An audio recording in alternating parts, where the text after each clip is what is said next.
and welcome back to my channel. I hope you all are doing great. In today's video, we will learn about what are idioms and we will also look at some very commonly used idioms. Now let's quickly move on to today's topic. So what are idioms? Idioms are basically a phrase or a saying or an expression which has a different meaning than its literal one. If I simply put it, the meaning of the phrase literally means something else and the actual meaning is something else. So idiom could be a single word or in form of a phrase or a sentence. Idioms are a very important part of English language. It is very widely used during conversations and during writing. Also, idioms are unique to their origin of the language. So, English idioms will be different from Hindi idioms or any other local language idioms or some idioms related to foreign language. So, these idioms are different for different languages. Now, since we are learning how to speak in English, we will learn English idioms. Now, what is the purpose of idioms? Why do we need to use idioms? We want to make our speech or writing colorful. We want to put more energy and sparkle into conversations, into a speech or into a writing or a draft or any kind of writing material that you have. So there are broadly 5 categories why we need to use idioms. So let's look at them first. Now the first reason for using idioms is to express complex ideas in a simple way. If you have a very complicated thought or idea that you want to put out through your speech or through your writing, you could replace that by using an idiom. You will know that when I'll give you examples. The second important point is it adds humor to your speech or your writing.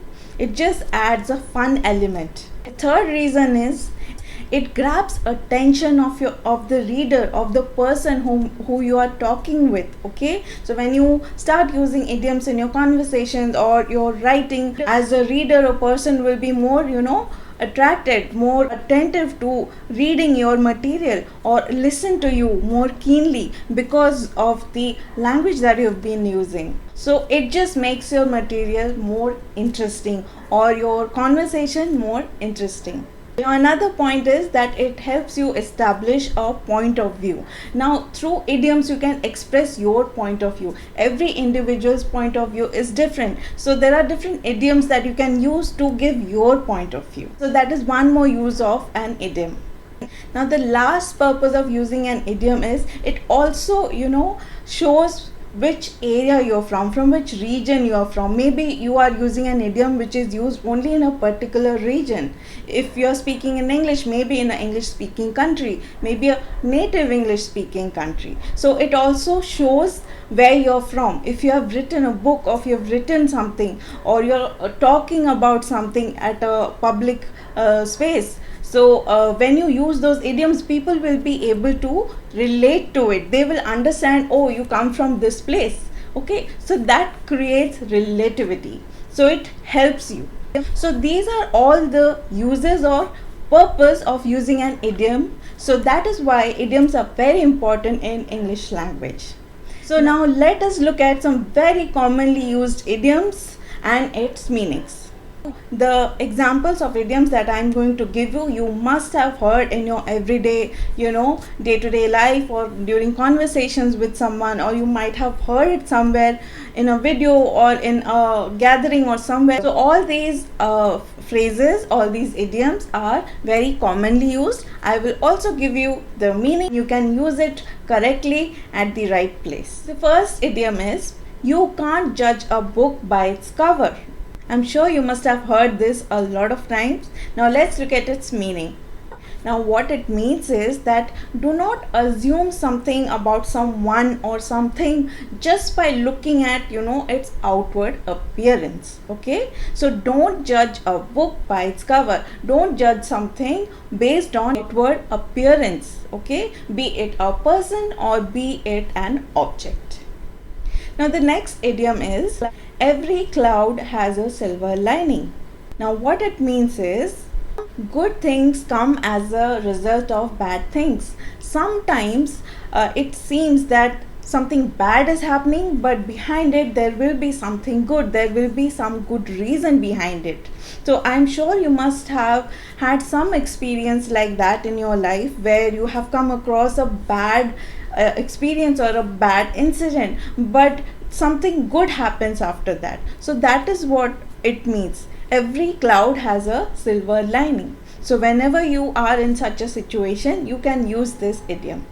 Once in a blue moon. It means very rarely, something that is seen or happens very rarely. So you can use the expression or an idiom called once in a blue moon. Back to square one. Now what it means is that you have come back to the start position. Literally it means that. But what it means is you are restarting something, some work or some task or something in your life. You are starting right where you started. From the beginning, you are restarting. So that is what it means.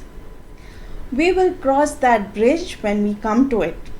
Now what it means is that we will handle that problem when it arises. So we are not going to think about it in advance. We will worry about the problem when it arises. That's what it means. I hope you understood this one. Don't count your chickens before they hatch. The meaning is don't rely on something happening good until it actually happens. Okay, so what it means is until something actually happens, don't start dreaming or start assuming that something good will happen. So don't count your chickens before they hatch. Better late than never. I'm sure you must have seen this idiom or phrase on roads as a sign to be safe, to drive safely. It is better late than not to be late at all.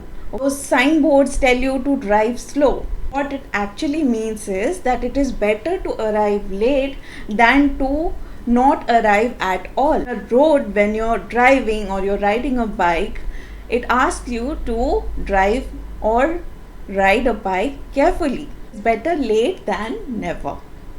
Break a leg. It means good luck.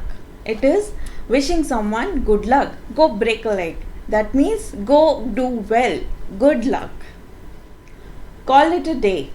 You can also say call it a night. What it means is whatever you are working on, you stop working on something. So let's call it a day means let's end this day with this much of work. We can continue tomorrow. So let's call it a day. Or let's call it a night. Let's finish this here for tonight or today. A blessing in disguise. The meaning is a good thing that felt like a bad thing at first. So in the beginning something felt like something bad is happening, but actually something good happened. So this idiom expresses that a blessing in disguise. It is showing an expression. So this expression tells you that something felt like something bad was happening, but actually something good came out of it. So that's the meaning of this one. Beat around the bush or beating around the bush. It means you are trying to avoid to tell something directly because it might hurt someone or it is something rude to say. So you try to move around the topic and try to say it indirectly. That's called beating around the bush. Cut him or her some slack. Now what that means is don't be so critical. It is as simple as that. Cut him some slack. That means don't be so critical to him. Don't be so critical about him, whatever he's doing. Okay. So that's what it means. Get your act together, which means work better or leave. Now this is kind of idiom that is used when you're frustrated or you're angry. You say that get your act together What you're trying to say is do the job right or don't do it at all. You use this idiom when you're a little frustrated or angry with someone. Hang in there. That means don't give up. You are telling someone, hang in there. Okay? So you're telling someone to hang in there. That means don't give up. So you see how this idiom can be used when you want to encourage someone to keep going. Make a long story short. What it means is you are asking someone to tell the long story in a short way. That is the literal meaning. What it means is that just do it quickly. Tell something briefly or just do it fast. Okay? So mainly it is about talking. So you are asking someone to, whatever they want to say, what they are trying to say, you ask them to say it fast or quickly or briefly. So you say make the long story short. No pain, no gain. What it means is you have to work hard in order to achieve something. No pain, no gain. That's what it means. You have to work hard. You have to be, working hard can be painful at times. It is used to say that no pain, no gain. So these were some of the examples of very commonly used idioms. I hope you will use these idioms in your everyday language. Now I'm going to give you few tips to remember while using idioms. Now whether you are talking, giving a speech or you're writing, you can use idiom in places where you think the words are getting repetitive. Okay, so if you find or if you think that the word, you're writing something or you're talking about something and the angry word is coming repeatedly, so you can replace the word angry by using some idiom. For example, he was in fumes. Okay, or you could say that he was burning hot. So these idioms express that that person is angry. Okay, so instead of using just angry, you use these idioms. So idioms can be helpful in replacing a repetitive word. The second tip is not to overuse idioms. So keep it simple. Don't use too many idioms. Don't start using idioms in every single sentence while talking or while writing. So it can get a little complicated for the reader or for the listener who's listening to you. So keep that in mind, not to overuse idioms. Now the last tip is to avoid cliche. Don't use any, cliched idioms. Something that is expected, something that is used too many times. So just keep in mind, have your own individuality when you are using idioms. Use something that will express your point of view, your opinion, your expressions. Now these were 3 tips that you need to remember while using idioms. So I hope you understood what idioms are. These were some examples that I've given you which are very commonly used in everyday conversations or during writing. Remember not to overdo it or overuse idioms. Keep it simple as much as possible. So that's the end for today's video. I will see you soon in another video with a new topic. Till then, keep learning, keep growing, and keep practicing. If you have liked this video, if you found this video helpful, hit the like button, share this with a friend, leave a pleasant comment down below or any suggestion or feedback that you want to give, and do not forget to subscribe to my channel. Until next time, take care and goodbye.